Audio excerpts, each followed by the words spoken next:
Estación del amor. Estás en la estación del amor. ¿Por la primavera? Porque en esta radio te recibimos todos los días con los brazos abiertos de par en par. Radio Sentidos. www.radiosentidos.com.ar. Mucho más que radio. Enamórate de la primavera 2015 en la radio que más te quiere. Que más te quiere.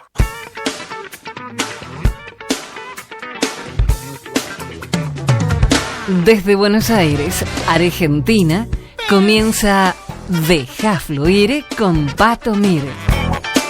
Punto de encuentro entre la nada y el todo. Las mejores entrevistas sobre arte, ciencia, espiritualidad y todo lo que fluya para tu bienestar. Miércoles 20 horas por Radio Sentidos. Mucho más que radio. Locución Jenny de Bernardo.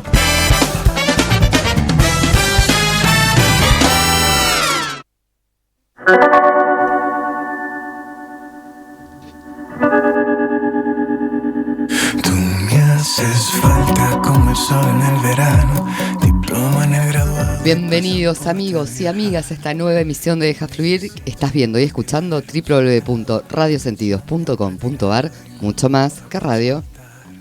Se me fueron, no me operan, es así. Bueno, estamos en este nuevo programa. Podés tuitearnos por las vías de comunicación @patomir, ok, www.dejafluir.com y Facebook, todo lo que diga Deja Fluir, Patomir, ahí googleás enseguida, te salen absolutamente todas las vías de comunicación. Operándonos hoy en especial nuestro señor Gustavo Eppel.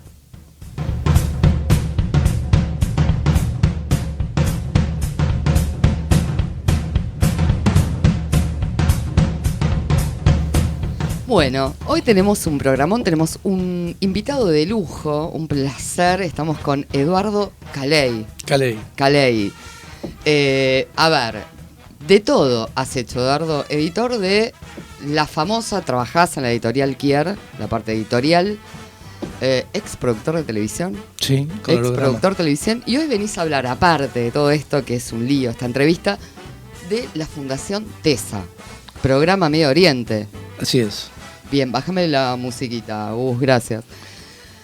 Gracias en primer lugar, gracias por invitarme, gracias por este espacio en el que vamos a hablar de un tema que no es sencillo, es un tema complicado, pero que, bueno, está en los diarios todo el tiempo. El conflicto del Medio Oriente es algo omnipresente hoy, literalmente omnipresente, afecta a todo el mundo. Permanentemente.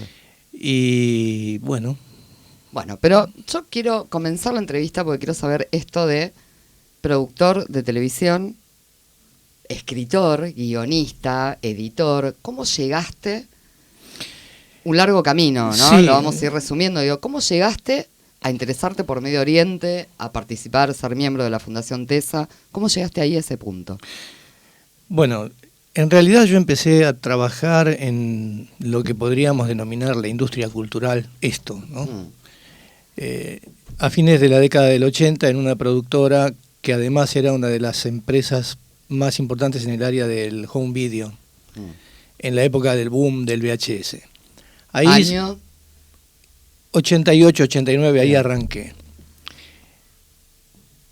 Trabajé varios años allí hasta que en el año 95 el destino metió la pata para bien y me convocaron a unirme a un proyecto que ya estaba en marcha en realidad, que lo lideraba Marisa Escasani con un programa que se llamaba Holograma, que fue un programa que se emitió por Canal A durante varios años. Arrancamos en el 96 y estuvimos en el aire hasta el 2002, 2003, un montón de tiempo.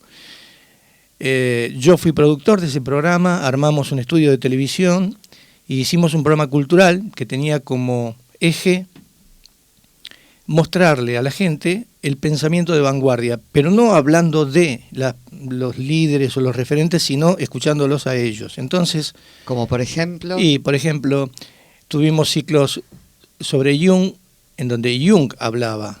O sea, compramos material documental de Jung, de Einstein, de Erich Fromm, de Hermann Hesse. Te comprometo al aire, quiero Sí, todo de eso, un por favor. De un montón de personas que habían impactado mucho en el pensamiento del siglo XX. Y luego avanzamos en todo lo que se denominó el nuevo paradigma y bueno, ahí abordamos este cambio de conciencia que había ya en ese momento, tanto desde el arte como desde la ciencia y la espiritualidad, y ahí sí hubo una etapa memorable porque trajimos a la Argentina a Grof, a Sheldrake, a Frijo Capra, a Stanley Krippner, en fin, una cantidad de personalidades que estaban creando una nueva conciencia en el mundo. Y esa etapa fue muy importante para mí porque comencé trabajando como productor, pero después empezamos a hacer producciones propias. Y ahí trabajé como guionista. Ahí se te despierta el tema de la escritura. No, a mí el tema de la escritura, mira, antes. el tema de la escritura y el tema de Medio Oriente lo llevo en la sangre, y ya de adolescente yo tenía un interés muy profundo sobre la historia, particularmente la historia de Medio Oriente y particularmente la historia de este choque, este conflicto que ha habido entre el cristianismo y el islam desde hace Histórico. 1400 años. Y bueno, ya luego de Holograma me dediqué más al aspecto editorial, escribí, publiqué, tuve la suerte, mucha suerte, de publicar en Europa, de que me tradujeran a varias lenguas, y bueno, siempre como teniendo a Medio Oriente como telón de fondo. Para resumirte un poco, hace unos 4 o 5 años atrás, tuve un primer contacto con la Fundación TESA. En ese momento me invitaron a viajar, pero yo ese año, para esa época, ya tenía armado un programa en España. Tenía que ir a Barcelona por una serie de responsabilidades y no podía cancelar ese viaje, así que no fui. Y hace 2 años volví a tomar contacto con Fundación TESA a través de un gran amigo, Ramiro Ancid Guerrero, que es el actual vicepresidente de la fundación, y con Susana Pesis, que es el alma mater, la fundadora y una mujer maravillosa que ha logrado lo que muy poca gente en el mundo, armar un programa sobre Medio Oriente con una agenda que te diría que está al más alto nivel que te puedas imaginar. Ya vamos a hablar, ¿no? Estuve viendo, y lo que quiero aclarar que Fundación TESA, y ahora lo vas a contar, digo, es una institución no partidaria, que es importante. No, por supuesto. Muy importante. En realidad, Fundación TESA arranca hace varios años como una ONG dedicada al tema ambiental. Incluso TESA significa Taller de Economía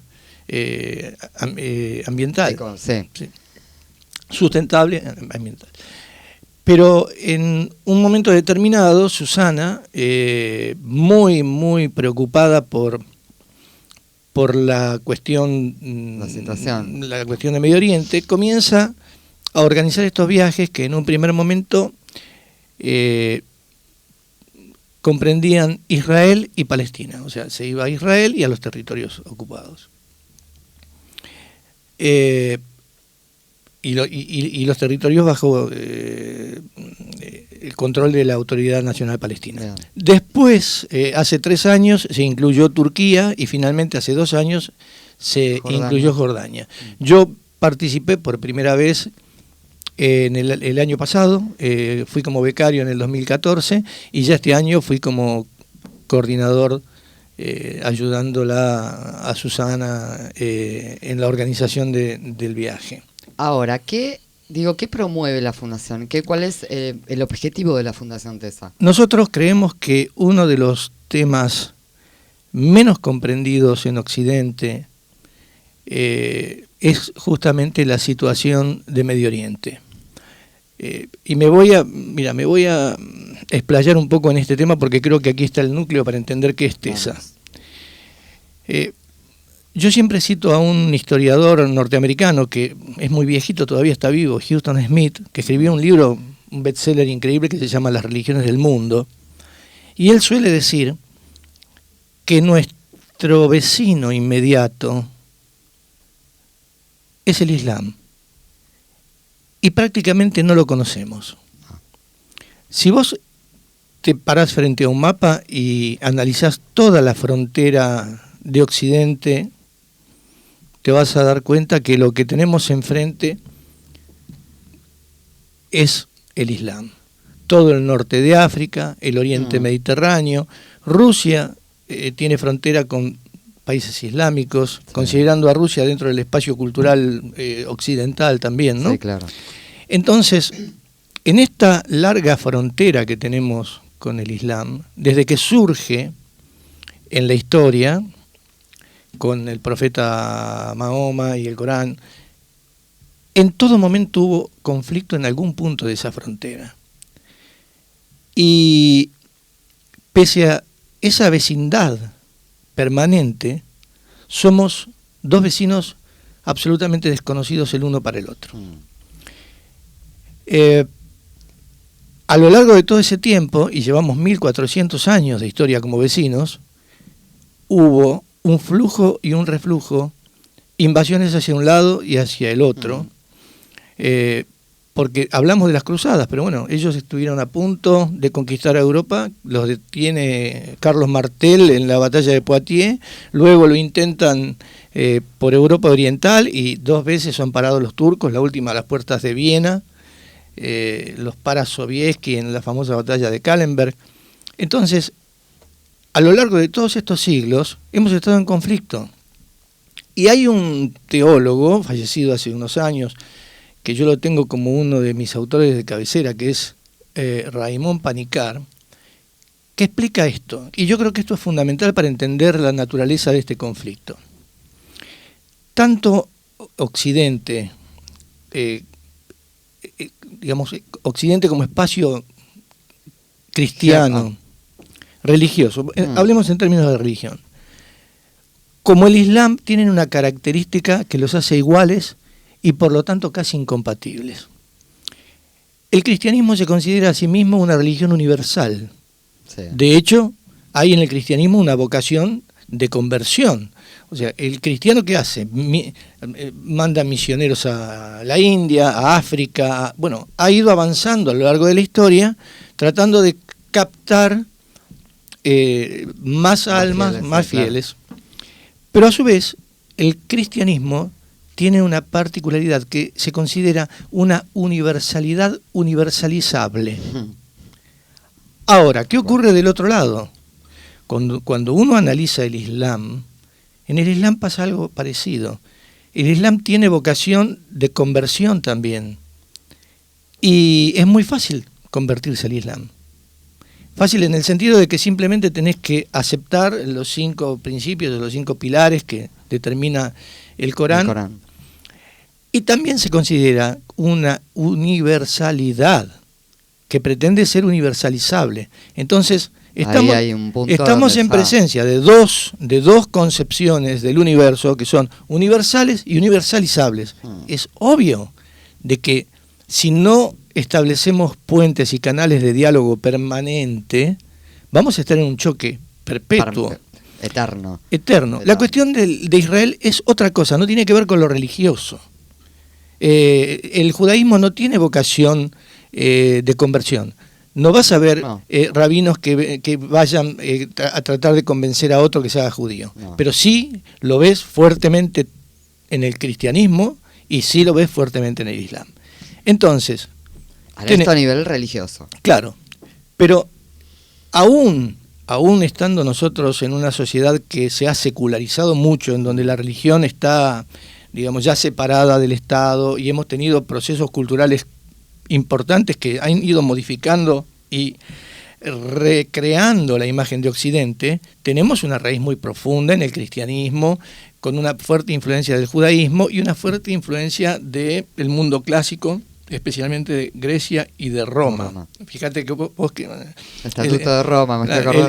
El Sacro Imperio Romano Germánico, bueno, es lo mismo que ponerle otro nombre, querés llamarlo Unión Europea, como quieras. Llamarlo Occidente, ponele el nombre que quieras, secularizalo, sacale lo religioso. Sin embargo, este espacio cultural de Occidente sigue teniendo sus raíces en el mundo clásico, en el cristianismo y en la fuerte influencia del judaísmo y de su Antiguo Testamento. Ahora bien, en Occidente tuvimos un renacimiento, tuvimos un siglo de las luces en donde irrumpe la razón y se comienza un proceso de secularización profunda, separación profunda de la Iglesia y del Estado, que tiene momentos de tremenda violencia. Uno de ellos es la Revolución Francesa, que todos creemos que hablamos loas de la Revolución Francesa, pero la Revolución Francesa trajo consigo el terror y la guillotina y mucho salvajismo. Luego de eso, Occidente entró, tuvimos guerras religiosas internas, Europa devastada en las luchas entre protestantes y católicos, todo eso nosotros lo pasamos. Bueno, ese proceso, renacimiento, luchas intestinas, ilustración, Revolución Francesa, secularidad, no tiene un correlato en el Islam. Claro, no.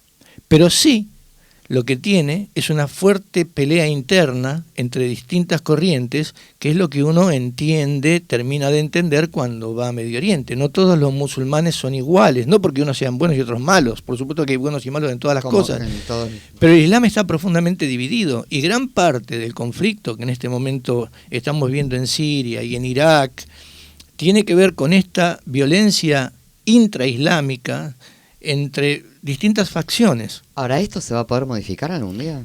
Sí. Justamente, y ahora retomando el hilo del inicio de la conversación, yo creo que lo que movió a Susana Pesis a iniciar este programa de formadores de opinión para la paz, porque ese es el título del programa, fue la necesidad de establecer canales de diálogo y encontrar dentro de los distintos actores que hoy juegan en Medio Oriente a aquellas personas o aquellas instituciones que de algún modo están comprometidas con entender al otro, con entender la otredad del otro y juntos construir puentes que nos permitan el diálogo y la comprensión, que es fundamental. Ahora, esa comprensión se obtiene solamente, únicamente yendo a ver y estando en el lugar, ¿no? En el campo. Aquí hay varios temas.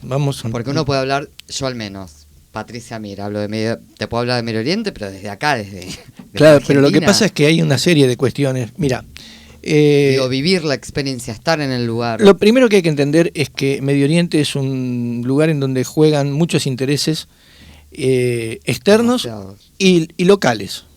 O sea, no todo son conspiraciones internacionales. Hay focos de tensión propios de Medio Oriente. Entonces, cuando uno lee un artículo periodístico o lee un ensayo o un libro, lo está leyendo a través del prisma de quien escribe ese artículo. Y muchas veces los que escriben, desgraciadamente, especialmente en la prensa, no tienen la menor idea de lo que están diciendo. O tienen muy poca idea, o nunca, jamás han pisado Medio Oriente. Entonces, es muy difícil construirse una imagen de lo que es Medio Oriente, que es un mosaico complejísimo, leyendo un diario. Sí, a través de los medios de comunicación en general. Exactamente. Yo no quiero mencionar a ningún periodista en particular, pero yo te puedo asegurar que he leído barbaridades en diarios de enorme circulación sobre supuestamente especialistas en Medio Oriente, que han dicho barbaridades. Es lo que te digo, bueno, la experiencia de estar en el lugar. Entonces, ¿no? ¿Qué es lo que hace Fundación TESA? Fundación TESA una vez al año selecciona un grupo de personas entre las cuales encontrás profesionales, periodistas, expertos en ciencias políticas y Medio Oriente, incluso que quieren profundizar su experiencia de campo. Licenciados en Relaciones Internacionales también, porque sí, exactamente. Bueno, y este grupo de personas que provienen de distintos campos son llevados con una agenda muy importante, que tiene básicamente 4 patas. Una pata académica, una pata cultural, otra religiosa y otra económica. Por ejemplo, para que te des una idea de contame este último viaje. Bueno, viaje. Hablemos. Que llegaste, ¿cuánto? ¿Hace 2 semanas? Y hace 2 semanas. Bien. Sí.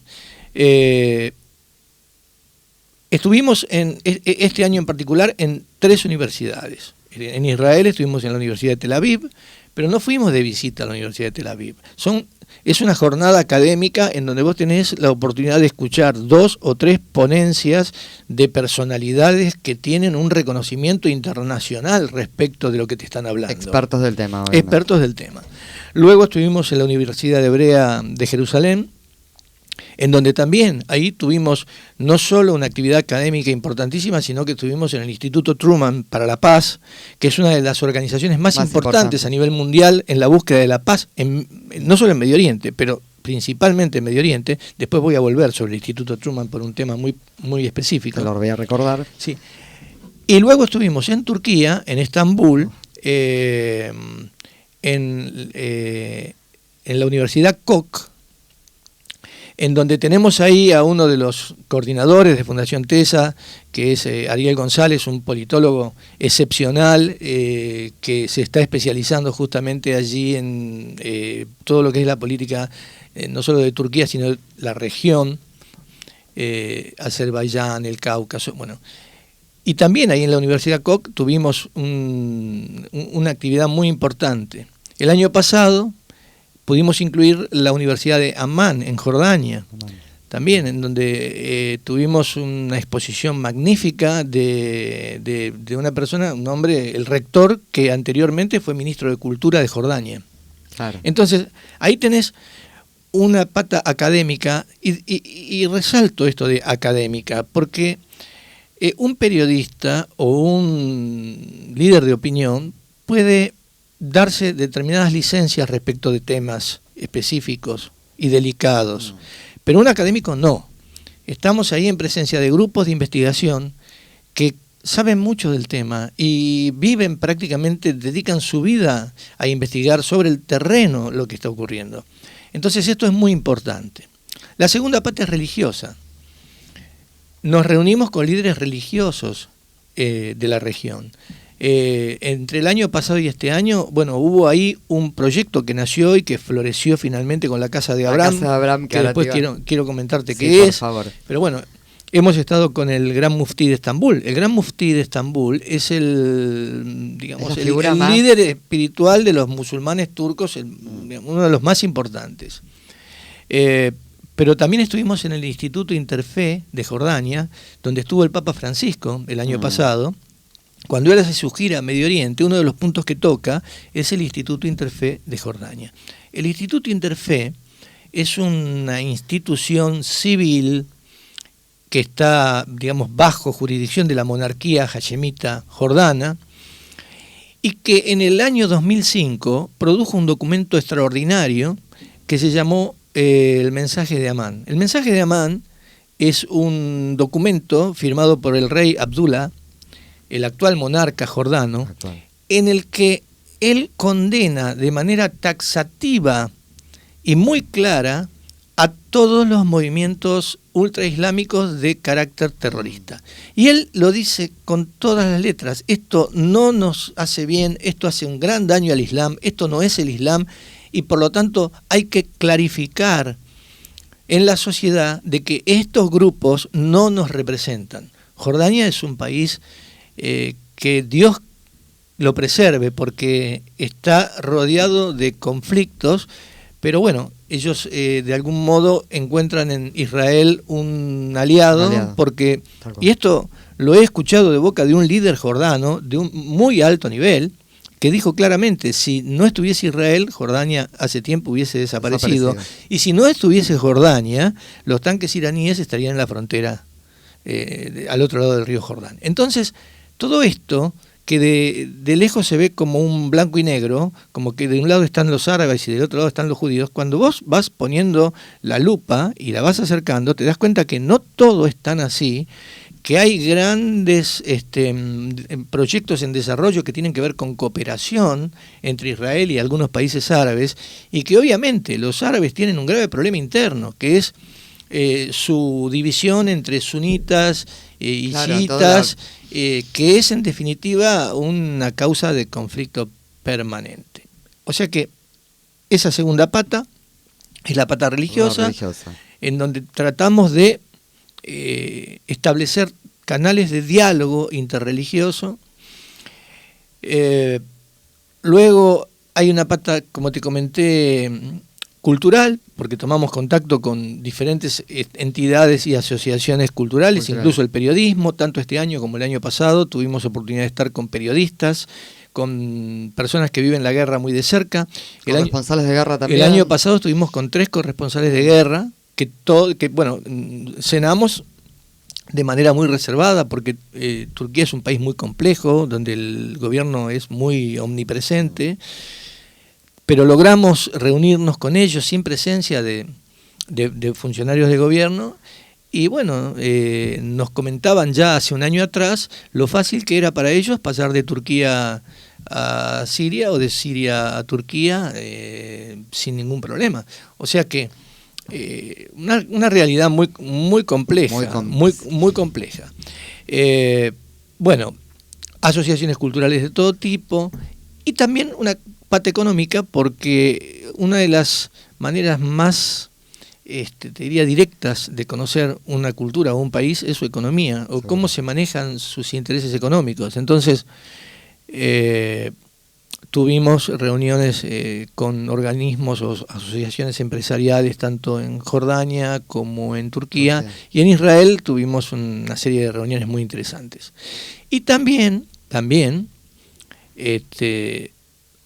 una agenda muy política. Estuve viendo también, y te saco de la política, ahora volvemos, el tema de salud, el tema de educación. Bueno, sí. Te vi visitando un lugar. Sí, por ejemplo, fotos. Este año tuvimos oportunidad de visitar la Maguen David, que es como la estrella de David roja. En el Medio Oriente está la Cruz Roja, pero está la Media Luna Roja y la estrella de David roja, que es el sistema de emergencia. Sí, como si fuera acá la Cruz como Roja. La Cruz Roja, ponele. que claro, y que es muy importante, porque Israel es un país que vive permanentemente atentados. Hubo una época, ha ido cambiando, ¿no? Ahora la moda es atropellar gente o acuchillar gente, pero hace una década atrás se volaban en un ómnibus o en una parada de colectivo. Tuve gente viviendo allá y bueno, entonces tienen un sistema muy impresionante, muy eficaz.